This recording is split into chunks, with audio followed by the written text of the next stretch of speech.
right, welcome to the Young Turks. J.R. Jackson with you guys. Fun Thursday show ahead for you guys. Of course, filled with disaster, but also good news.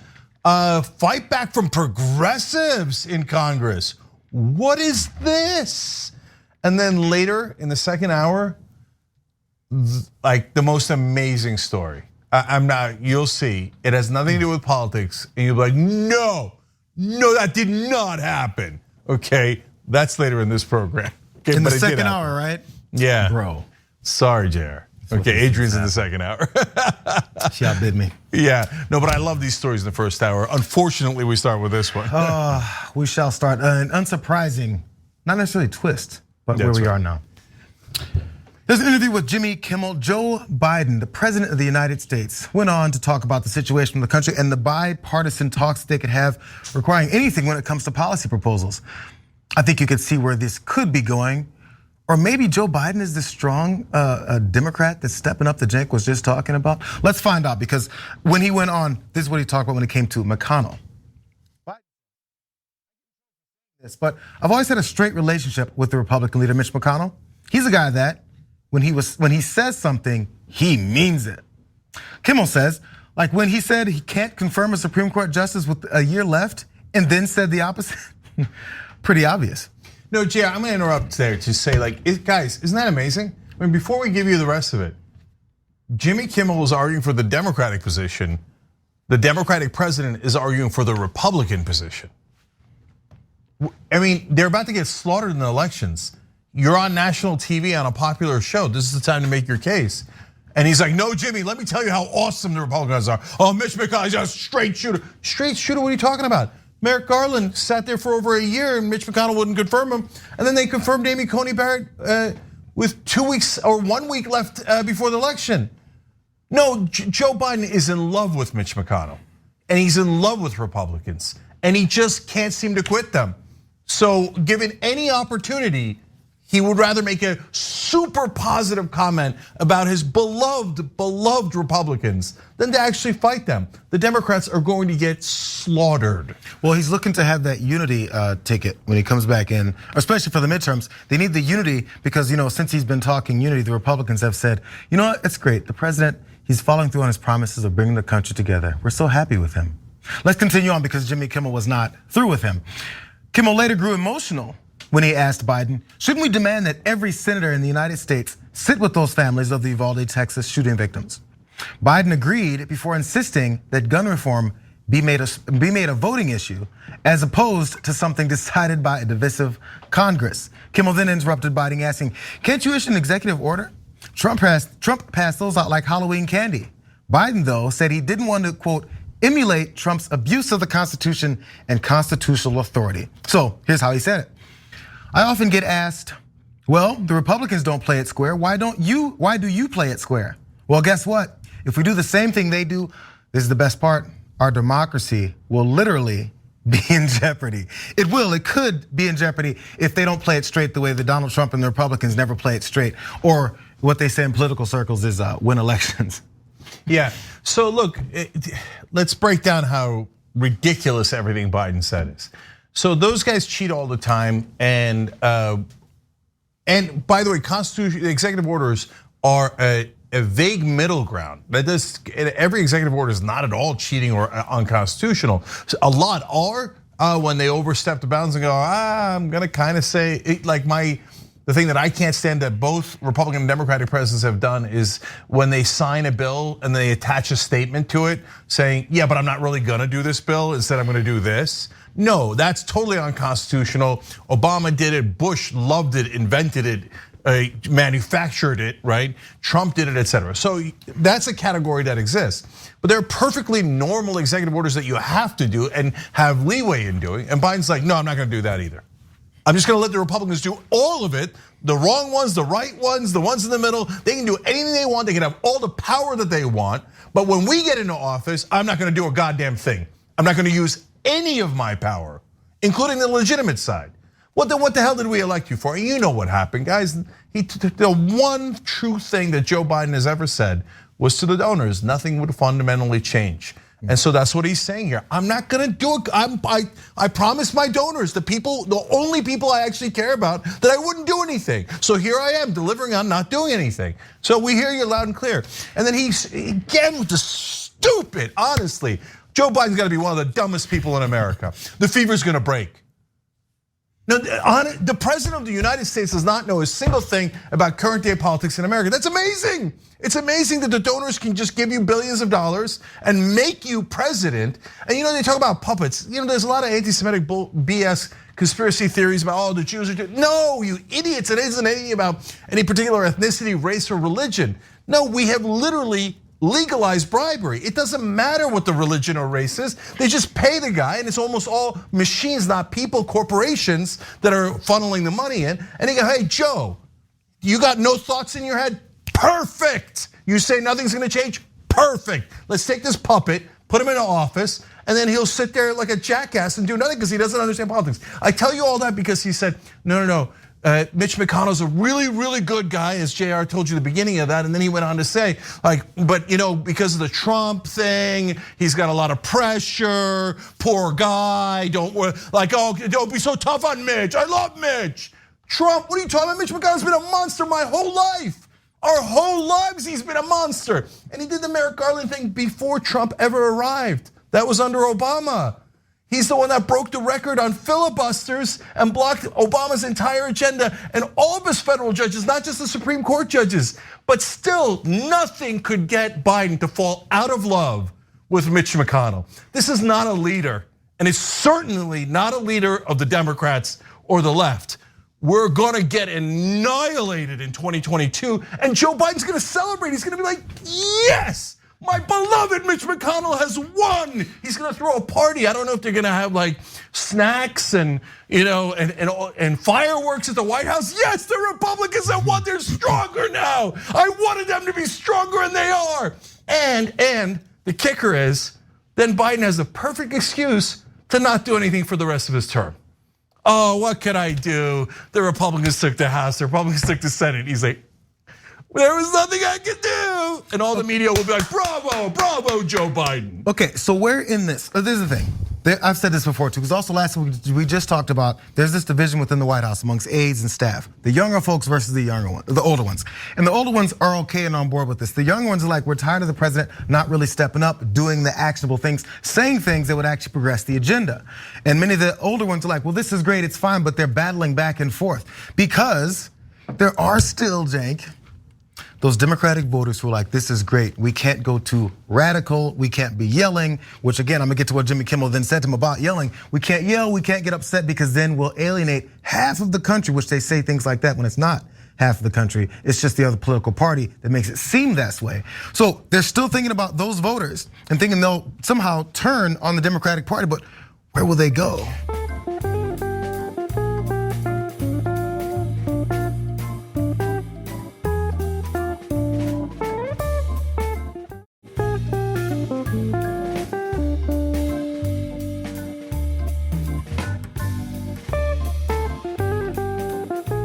No, the older people in the White House, if they have that position, are unilaterally unintelligent. I know we're told by mainstream media that the people at the top are demigods. Oh my, the way they got there was bribery. That's how they got there. They don't have a thought in their goddamn heads. So they're saying, oh, you know what, if we don't want to alienate the half the country. First of all, as JR is right, it's about 33 to 40% of the country that's really hardcore Republicans, but they show up to vote in greater numbers. Okay, but let's say it's 40% of the country, okay? But they're already gone. Every election and every poll indicates that they're totally on Trump's side. When are you gonna get it through your stupid head? Because you don't understand facts. No, but I think in the 1970s, we used to be able to get crossover votes. So I think it's still probably the same way, right? Are we still in the 1970s? Is that where we are? But the Republicans back then, I know I used to be a Republican in the 80s and 90s. Those Republicans on a lot of issues, economic issues, were way more left than the Democrats are today. So what are you talking about? It's not the same How could you be that dumb that you don't know it's not the same Republicans? And so, no, you're not gonna win them over, but this is the most important part, guys. When you unilaterally disarm and say, because I don't want to offend Republican voters, I'm never going to make a case against the Republican Party. The other side has not agreed to that. They're tearing the Democrats' face off every day. Oh my God, the baby formula and the border and the pedophile, trans. Like, they're just ripping the Democrats apart. And the Democratic leader's like, I think we should be nice to the other side and never make our case. Well, if you don't make your case, politics is all about marketing. It sucks, but it's true. It's when the voter goes in, he's gonna vote for one brand or the other, the Democrat or the Republican. And the head of the brand that is the Democratic Party says, I will help the Republican brand so you can go vote for them. If that's not stupid, I don't know what is. I want to let you guys see, because we're going to go to graphic 7 as this interview continues with Jimmy Kimmel. When they go on shows like this was a big deal. Even as for the president. Presidents going on late night talk shows are still somehow a big deal. It's not 1994, but it's still happening. So they prepped and made sure these things were said in a certain way. This wasn't off the cuff. This wasn't winging it. This isn't just Joe Biden making it happen. This was the message they wanted to deliver. So further on, graphic 7. When Biden said that he's never been so optimistic about the future, Kimmel replied, why are you so optimistic? It makes no sense.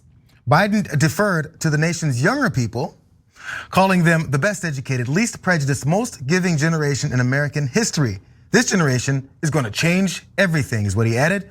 We just gotta make sure that we don't give up. Okay, I gotta step in again. That's the generation that you attack all the time. The reason why we have hope, any of us in the country, but especially progressives, is because you're right, the younger generation is way more left wing, way more progressive than the older generations. But those are the guys that you yell at within the party, that you work against in the party. You just did it. Democratic leadership just backed Cuellar, who is a corrupt, old, conservative Democrat that's pro-guns and against abortion rights. And against Jessica Cisneros, who's a young progressive in her 20s, and it's a race that was decided by a couple hundred votes. And Democratic leadership, go with the older generation, the one that's more corrupt. You know, the energy that we have that's positive and gonna save the party, let's take a crap all over it. Let's fight it, let's punch it in the face. And then remember when Biden does his appearances, he's like, oh, the millennials think they have it tough. Give me a break, give me a break, you don't have it tough at all. It's no big deal, okay? You spit in our face all the time, and now you tell us you're hopeful because of young progressives in the party? You certainly don't act like it. Can anyone in America do journalism? Tell us what Biden's actual record is. The mainstream media will never tell you. They lie on behalf of Joe Biden 24/7. You won't find a single article in all mainstream media today saying, wait a minute, why is Biden saying that the young are what we should listen to in the Democratic Party when his record indicates that they are the least people he ever listens to, including what JR said earlier. Even within the White House, there's a younger camp and an older camp.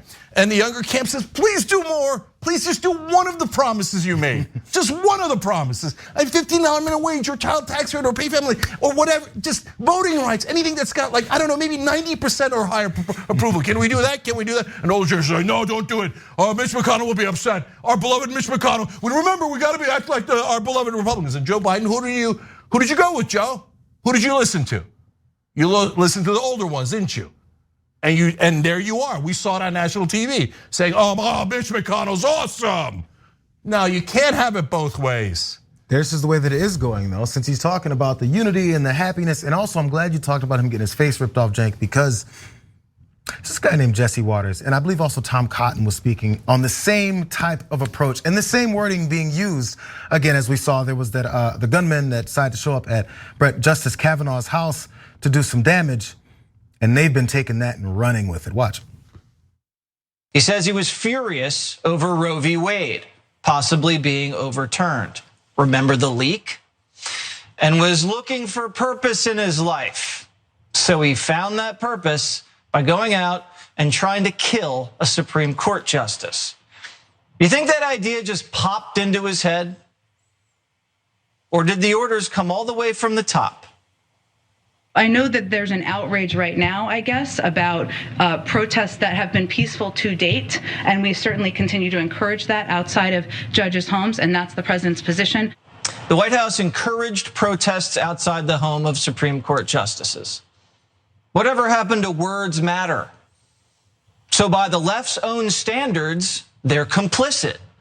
They argued that Trump's speech on January 6th was a criminal act because it incited a riot at the Capitol. So in this case, by their own standards, the White House and the Democrats in Congress practically endorsed the hit.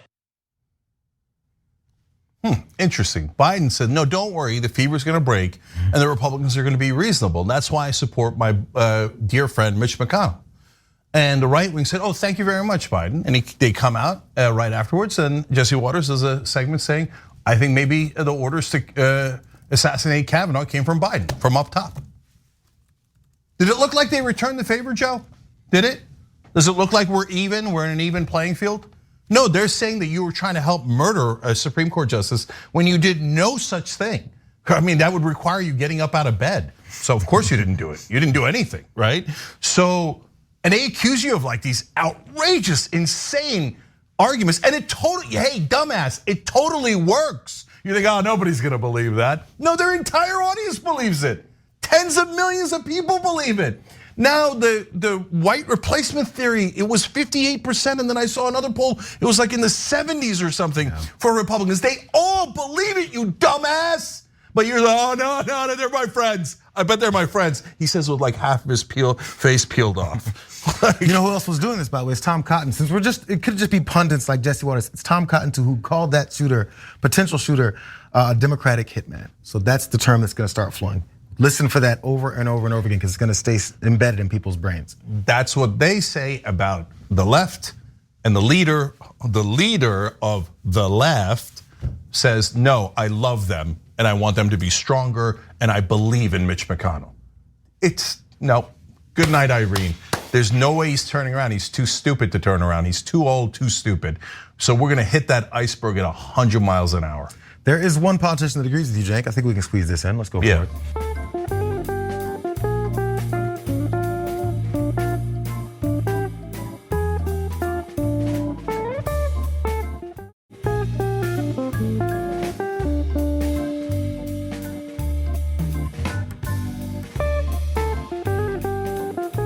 Bernie Sanders, he's warning the Democratic Party to make sure that they do something as the upcoming midterm elections approach.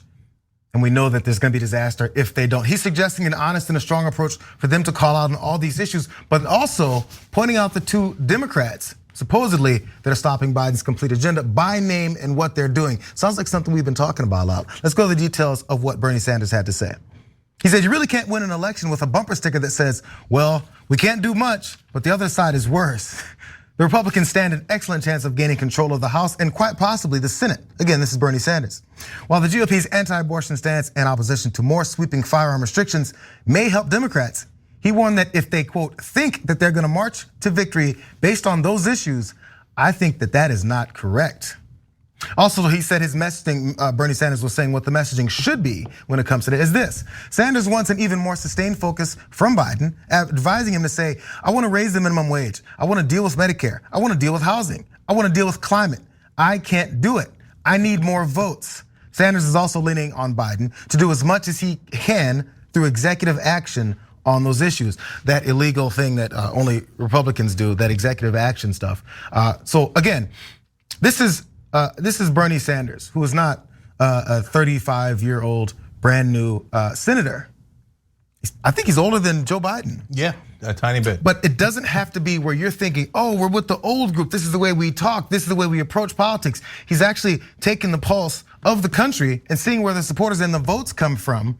And he said, how about we do those things that we said we're gonna do, those folks that voted and got us in? It's almost too easy. In fact, it causes more scheming and planning to not do the things that you said you'll do, because they seem pretty simple. People said, we'll support you if you do these things, especially since you said you'll do those things. And that guy who did all that other stuff, the last president, let's not go in that direction.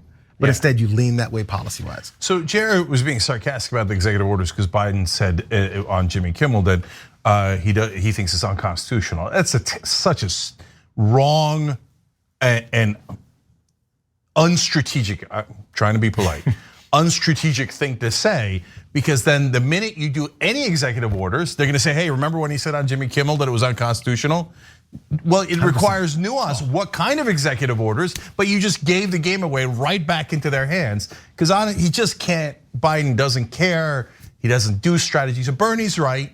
Biden could do a lot through executive action, and then he could actually make the case for doing these things that Biden said were part of his agenda. But the thing that Bernie will not acknowledge, although he's about to do something really good, okay, so hold for it. And it's a good first step. But he can't acknowledge that Biden doesn't mean it, and the Democratic Party never meant any of these things. I mean, Bernie mentioned minimum wage. We forced a vote on that, and guess what happened when they voted? 8 Democrats voted with the Republicans. It lost easily, 58-42, wasn't even close. Biden's top 2 allies in the Senate voted against minimum wage. You know why? They never wanted minimum wage to be higher. They were always lying. Like mainstream media, but you can't call a politician a liar, can you? Yeah, of course you can. You're a journalist, you're supposed to challenge the powerful. No, I thought I was supposed to kiss their ass. No, they're lying.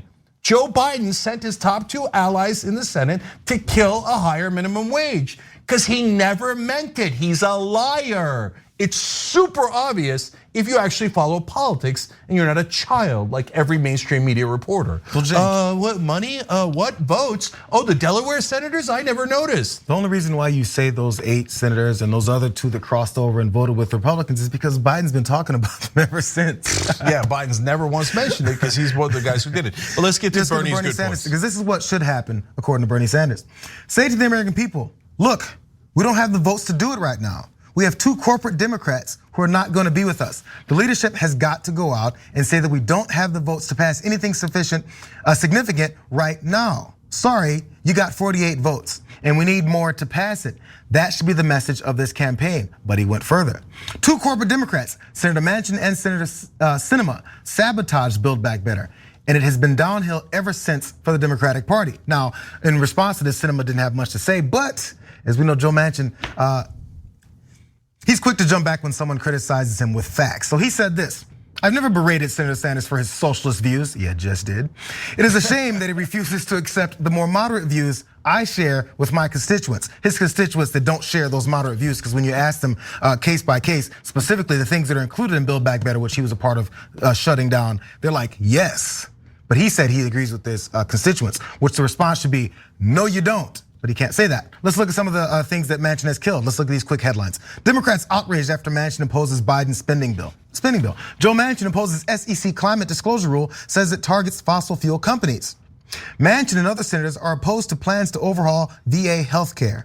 Manchin to oppose Democratic bill guaranteeing abortion access. And lastly, Manchin opposes House gun safety bills, underscoring Democratic divide over gun control. Democratic divide over gun control. So that's the headline. Democrats aren't really sure where they stand on gun control. Okay, guys, this is really important. Bernie did one thing 2 things that were terrific there. The first one was he called them corporate Democrats. It's almost never said in the press. It's almost never said by a Democratic politician. So thank you, Bernie. Finally, someone called them what they are. And it makes a difference because it makes people go, oh, I mean, if you're a progressive, you watch Young Turks, you know they're all corporate Democrats and you know what it means. But remember, the people that watch MSNBC have never heard the term. Never heard it in their entire lives. They're like, what do you mean? Those are moderate Democrats, the ones that are the most reasonable. That's what every anchor on MSNBC told me. The most wonderful centrist like Claire McCaskill, who's one of the pundits on MSNBC. No, they're corporate Democrats. And for a senator with power and that could garner attention to say it is important. And then the second thing he did that was super important is he finally named them. He's like, it's Manchin and it's Sinema. Now you think, again, if you're a regular person out there, like, obviously it's Manchin and Sinema. But what you don't understand is that in Washington, naming a senator is a big breach of etiquette. Ooh, yes, it's obviously Manchin and Sinema. And Bernie, as a matter of strategy, so that's progressive strategy about how to fight back against the corporate wing of the party. But when it comes to the Democratic Party strategy, Bernie's absolutely right. You gotta say, hey, we don't have enough votes. I mean, I don't even love this strategy because I think it's disingenuous. I think a lot of the other guys are also corporate Democrats. But as a matter of like telling the people why they should vote, if they think you have enough senators and you're choosing not to do it, well, they'll hate you, and that's where we are right now. Yeah. And they'll have complete apathy. But if you say to them, look, I don't have enough senators because those 2 corporate Democrats keep voting with the Republicans, so they're not really Democrats. I need more Democrats, not guys like that. Then people go, oh, okay, I can see that. Now, But then you got to tell them which kind of Democrat to vote for. And that's why what Bernie's doing is the third rail in Washington. They're like, are you saying there's a difference between Democrats? God damn right we're saying that. And so, but we've been saying it for 20 years on here, right? But it's really I know it sounds shocking, but it's true. It's really the first time that a Democratic senator has ever said that.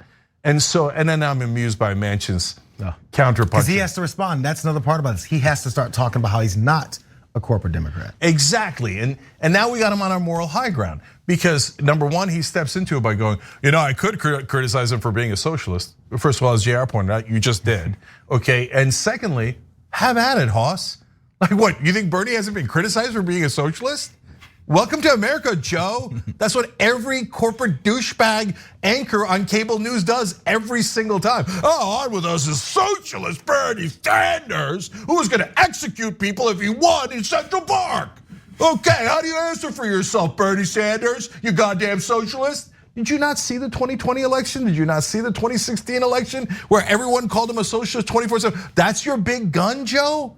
Wow, I'm so scared of you.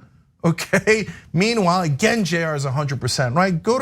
And Bernie said to me in the campaign, if he became president, he would go down, if Manchin didn't play ball, that he would go down and do rallies in West Virginia. Bernie, nothing's stopping you, go now. These are great first steps, but go down to West Virginia and pick one issue. Paid family leave, enormously popular. Or child tax credit, enormously popular. And go, okay, here's my socialist idea. I think that if you have a baby, you should be able to take some time off and not have to go back into a coal mine the very next day after you deliver. That's my idea. Joe says, no, you should go back into the goddamn mines, and if you get sick or your baby gets sick, that's your goddamn problem.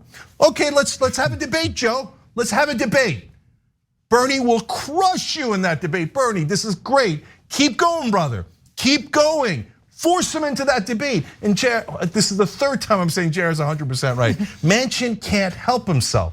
He'll step right into that trap. He'll be like, no, these are bums. You have the baby, throw it in the mine with you. I don't give a goddamn. I am a good moderate. I will work with the Republicans into crushing your little babies while we pretend to be pro-life. He'll step right into it. For God's sake, somebody in the Democratic Party, take him on already. Go, Bernie, keep going. We'll see. All right, we gotta take a break. Yeah. All right, when we come back, this is when I look up the next story. Oh, AOC. What is this? Two progressives in Congress fighting back. AOC, not just like around the edges. She hit 3 excellent points that they never make in Congress when we return.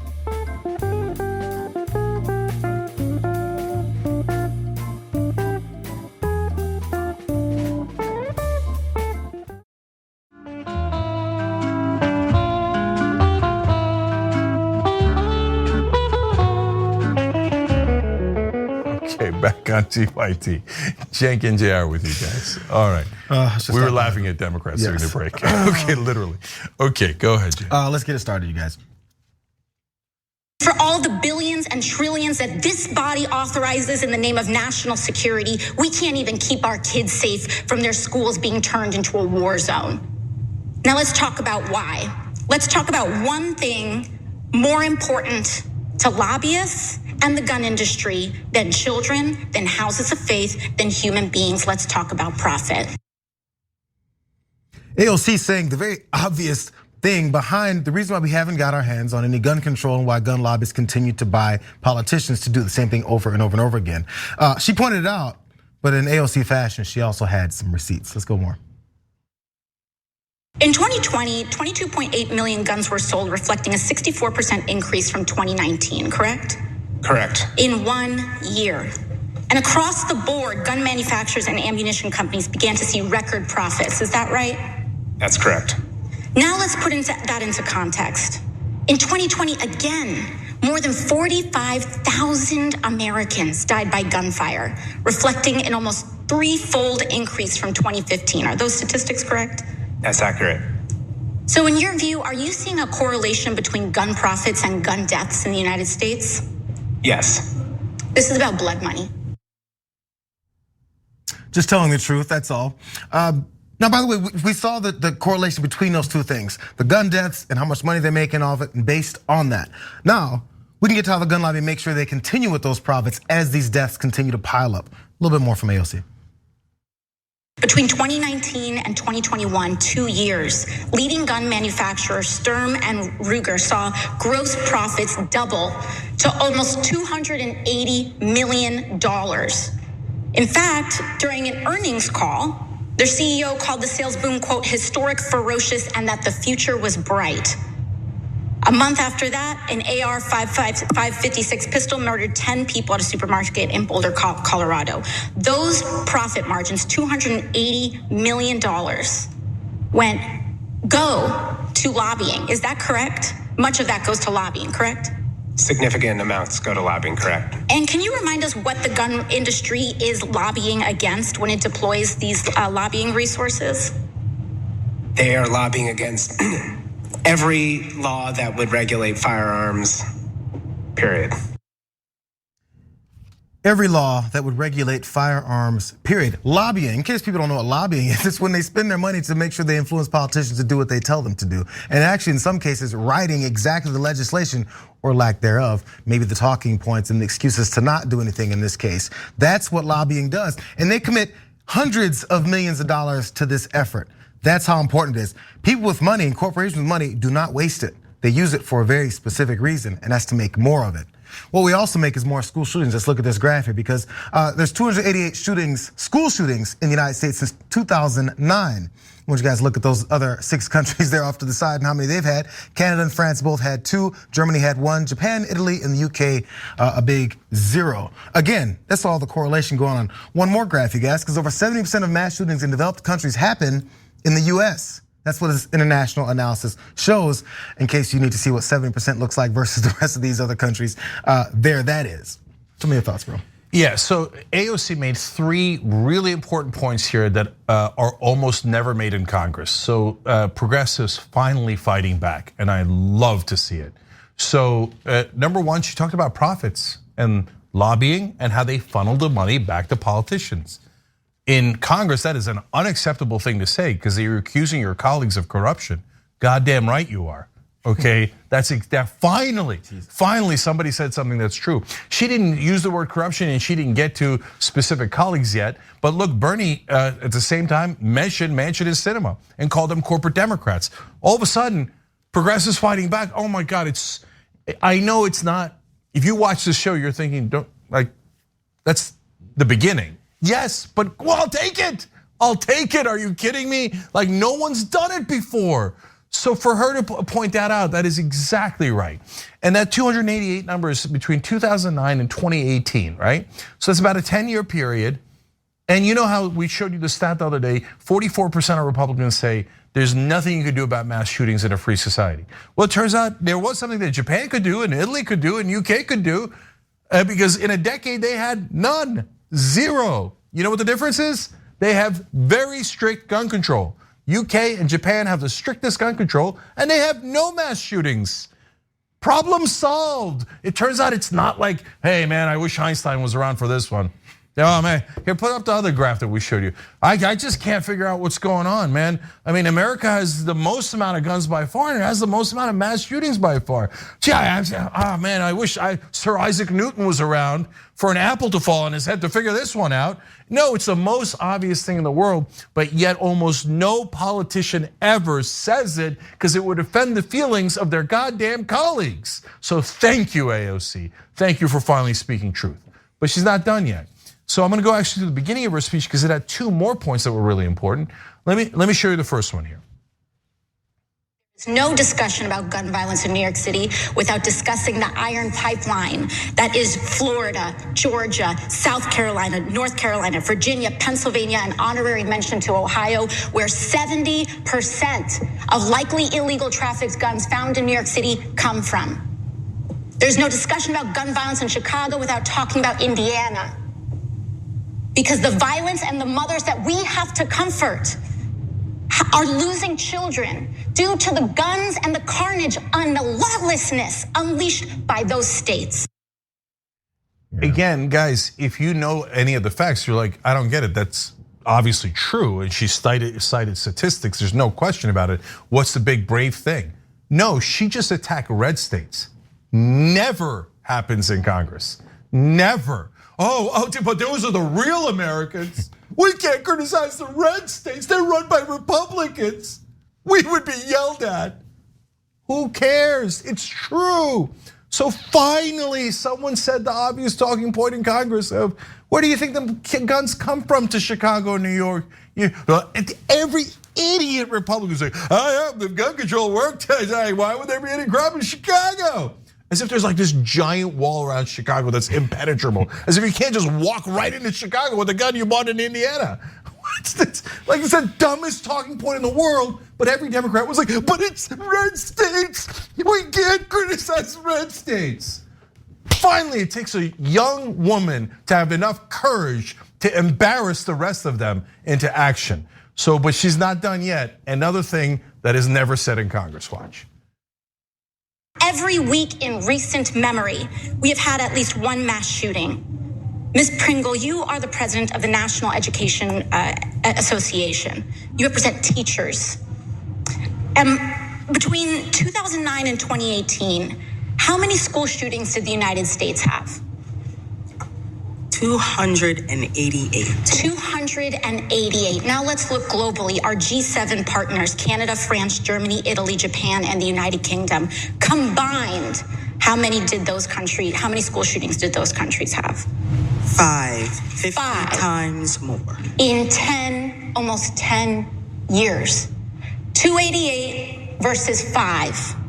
This is not normal. Not only is it not normal, it is internationally embarrassing and delegitimizing to the United States. So another talking point never mentioned in Congress. As the idiot Republicans are like, oh, we just need more doors or less doors. I mean, less doors, that'll do it.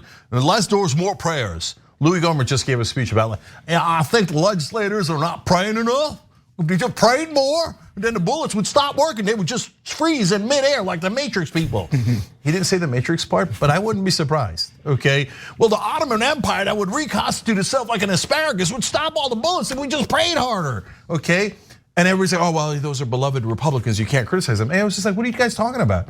Italy stopped all the bullets, so did the UK, so did Japan. How'd they do it? They didn't need NEO, okay? They just needed gun control. We have more guns and we have more deaths. Such an easy point, almost never made in Congress. See, that wasn't hard.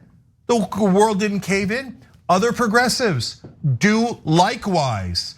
Go and explain to the American people what our position is and fight back against the Republicans and against corporate Democrats that are in your goddamn way.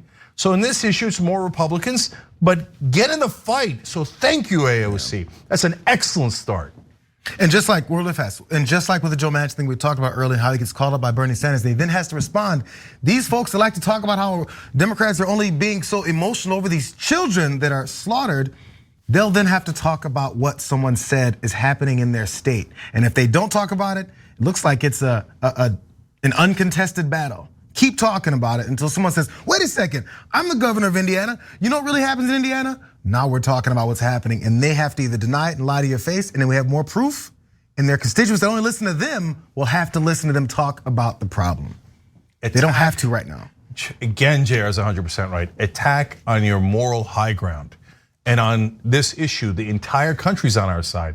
What are you waiting for? If Biden had 5% of the fight that AOC has in her, we'd be in 1,000 times better shape. Instead, last night he was on Jimmy Kimmel kissing Mitch McConnell's ass. All right, we got to take a break. We'll be right back.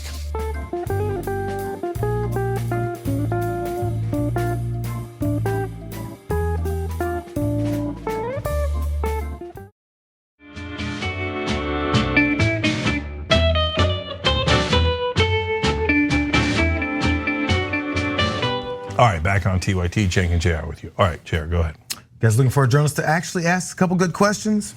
Here we go. Why is there no accountability for Israel or Saudi Arabia for murdering journalists?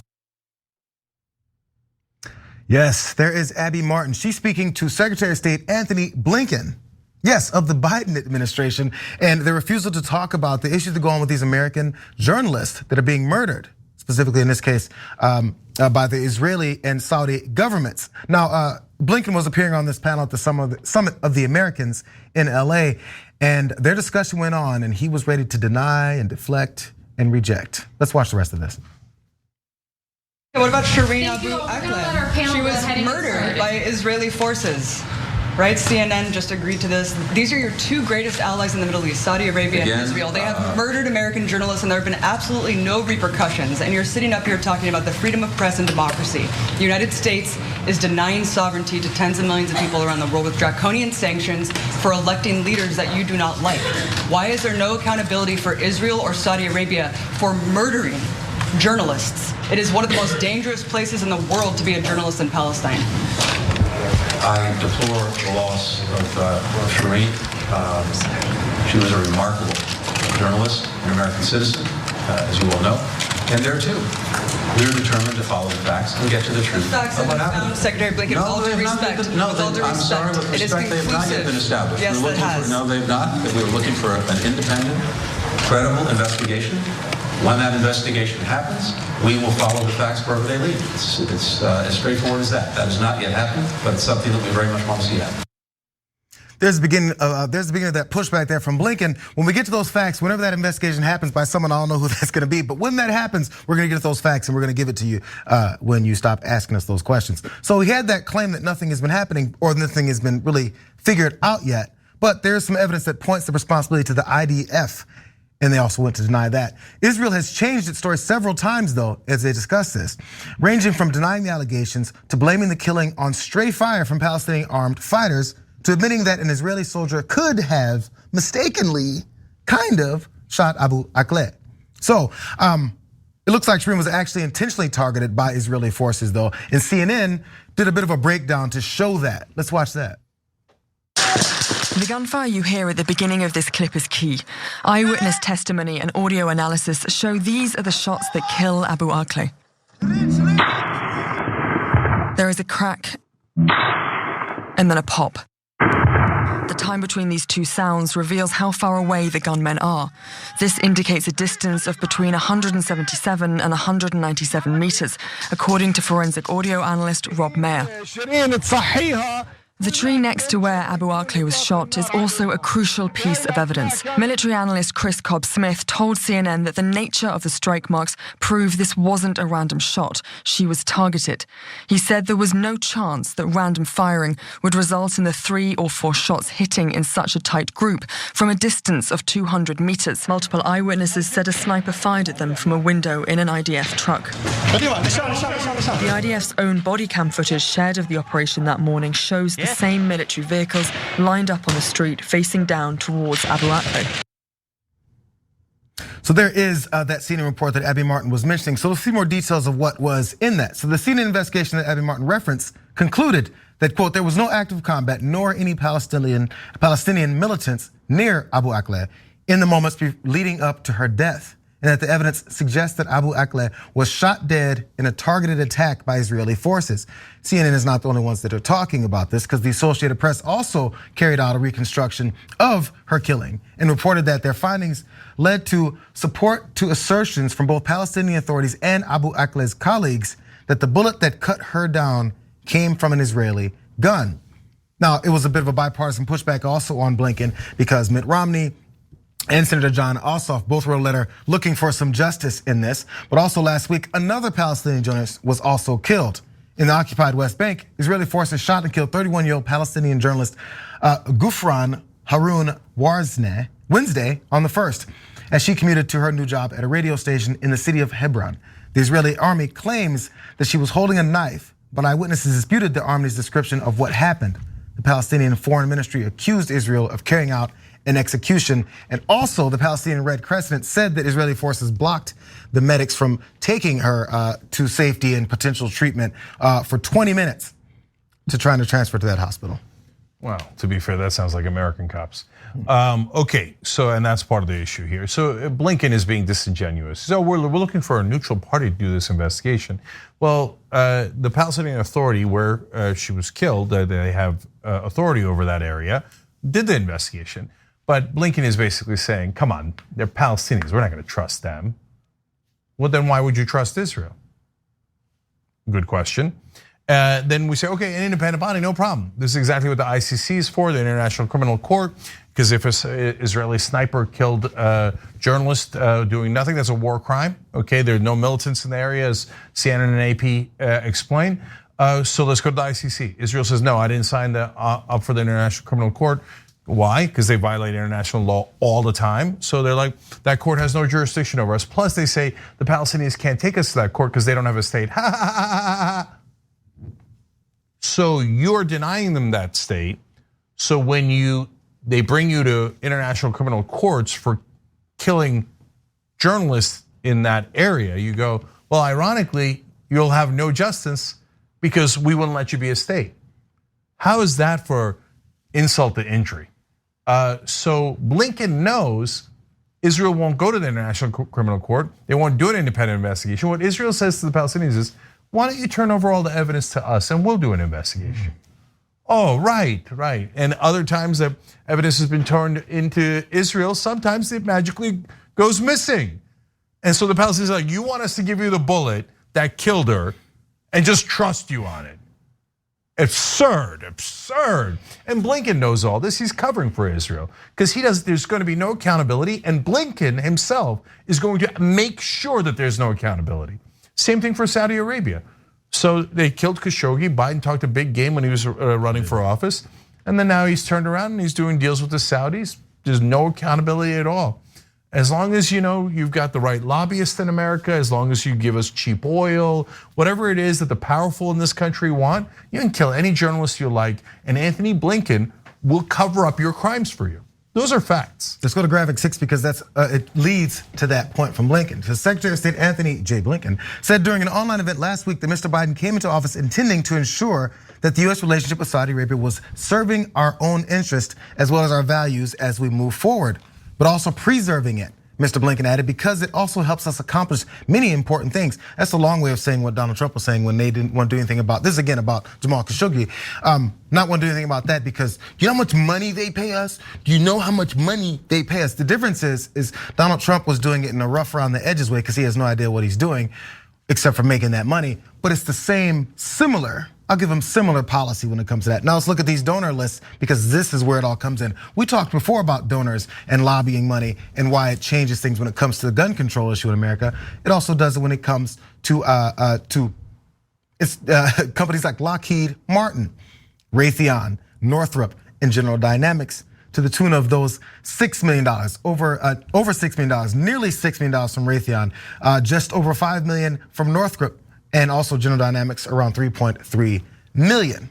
That's what it is. And why are those defense contractor numbers relevant to this question? Because those are the guys selling weapons to the Saudis. So as long as they're making billions from the Saudis, they're going to bring back 6 million, 3 million, 4 million to American politicians, and the American politicians are going to be like, oh, you murdered a journalist. On the other hand, I got a nice little bribe from Northrop Grumman and Lockheed Martin because they'd like to sell weapons to Saudi Arabia, and so we're not going to block those sales. On Israel, Israel's got a better deal. We buy the weapons and we just hand it to Israel, okay? So they get billions, but where does it come from? It comes from the same defense contractors. So defense contractors get super rich off of all this, and they tell their little boys like Biden and Blinken, hey, go cover for us, okay? Just tell them who cares. And guys, the second journalist killed that was just killed, a Palestinian, that's Israel saying, oh, you didn't like the first journalist we executed? Why don't we do it again? Because you're never gonna hold us accountable. We own the relationship with the defense contractors and hence all the politicians in America. And same thing with the Saudis. They laugh at us. Come on, Blinken boy, go tell lies for us. Go do it. And then that's called diplomacy, okay? No, it's called a robbery. I like the Subway sandwich analogy. I'm sorry, I use it all the time. If you work at Subway sandwiches, you get paid $9 an hour, and then the boss comes in and says, you know what, I'll give you $50 an hour if every time someone walks in and says, I'd like a cold cut trio, you go, we don't have any more bologna. Just, it's right there in front of us, but say it's not there or it's bad or something's wrong with it, I'll pay you much more money every time. Why would you not do that? he's the one who's paying you. In this case, these companies pay politicians not to represent the people, but to do what they tell them to do. And more money every time it works, but only if that owner gets a huge kickback of, say, $250 every hour that you turn down people that want that cold cut trio. You'll do it. So why not the tune of these hundreds of millions of dollars that they're giving? Because 118 million, over 118 million was used on lobbying just last year alone from these defense contractors. So a super last thing, you can see from the story, the religion doesn't matter, the race doesn't matter, the color doesn't matter, okay? So it's Muslims in Saudi Arabia, happens to be Jewish folks in Israel, and most of the defense contractors are Christian, okay? But there's one color that matters, green. You pay us and we lie for you. So that's what you just saw Blinken do. They're never going to do a fair and independent investigation. There's going to be no consequences. Israel knows it. That's why they just murdered another journalist, and they'll murder another one. Why are they murdering journalists? To intimidate the rest of the journalists. Don't you dare cover our other war crimes. Otherwise, we'll execute you with snipers, and then we'll get the American government to rub it in your face and go, oh yeah, maybe we'll do it. An independent investigation later. Defense contractors, where's the money? Where's the money? Okay, so that's what you just saw, and great job by Abby Martin. I was just gonna say, and think about how brave it is for Abby Martin to ask those questions as forcefully as she is. And think about how the rest of the press corps never asked the most obvious questions. Like that was like, whoa, a moment of courage where someone asked a logical question. Shouldn't that kind of be the norm rather than a wild exception that leads to a major news story? News flash, reporter asks question. That's America for you. All right, we'll be right back.